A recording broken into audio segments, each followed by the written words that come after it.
Well, welcome back to WJZ at 9.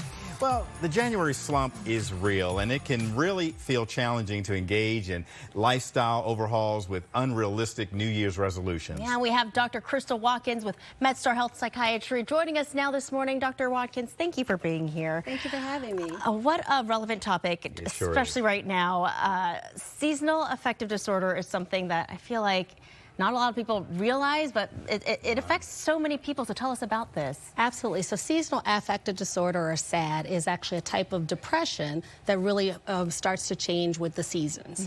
And as you can imagine, the fact that it's a mood disorder means that it impacts our emotions, the way we experience life, and then we can have a lot of ups and downs throughout, particularly during a particular season. How do you know if you might be struggling with it or someone around you may be? Right, so I think the first thing is that we start to notice the symptoms around the fall, and then they tend to peak between January and February.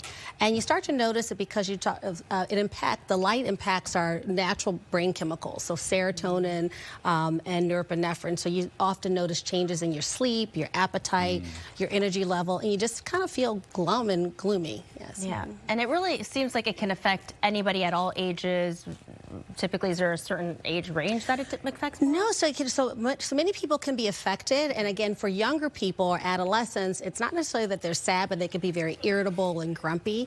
People that are more susceptible are the people that live in the northern part of the United States, and so where there's, you can imagine, it's related directly to sunlight, and so areas where there's less sunlight, people have a significant experience these symptoms. You were just mentioning, you were drawing a reference to the snow that's coming, our storm's coming. You know, when people feel like they're leaving the house, it's dark, it's cold. You come home, it's dark and it's cold. You feel sleepy all the time, and you want to eat. You want to just eat like a bear. And hide. And hide. That's what I want to do, hide. So what tips do you have, what suggestions do you have for just kind of balancing that out? Exactly, and I think you said with the snow and the bear, you think about hibernation, so you kind of want to draw inward. So what you want to do to really combat the symptoms is do the opposite. You want to go outside, enjoy that light when it's there. And sometimes exercise is one of the best things, and so not only is it just going out and exercising, but maybe taking a walk with a friend in the snow if you can, or shoveling snow with friends, since we're thinking about the snow. The other thing is making sure you have a balanced diet. So during the winter months, we tend to skip breakfast, and it's important to continue to have a balanced diet of fresh fruits and vegetables, proteins and carbohydrates to fuel the body.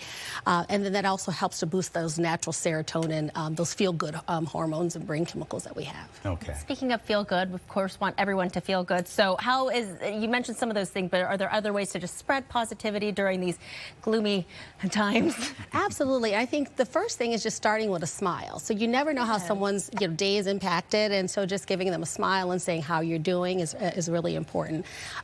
A positive attitude is infectious, and so being able to say, think about the positive things that may be happening over the past weekend, not just how there may not be any bread or milk at the store, but maybe being able to share a cup of coffee with a neighbor while you're shoveling snow. And the other thing is really just making sure that you check in on people. So check in on your neighbors, friends, and family, whether it's a phone call or Zoom, or even just getting together. So those things really help. And we were just listening to our last guest, and we were all in here. Something as simple as music, maybe? Just kind of lift your spirit up a little? Actually, music is one of my favorite. You think about fond memories, you think about some of the holiday music, or your favorite pop tune, or rock and roll song, or something. It brings back childhood memories and really can help to lift your mood. And to that end, you're going to sing your tips for us, right? You're going to sing just like Kenny did. Doctor, thank you so much. Great, so timely. Thank you for those suggestions. Thank you so much again. Thank you.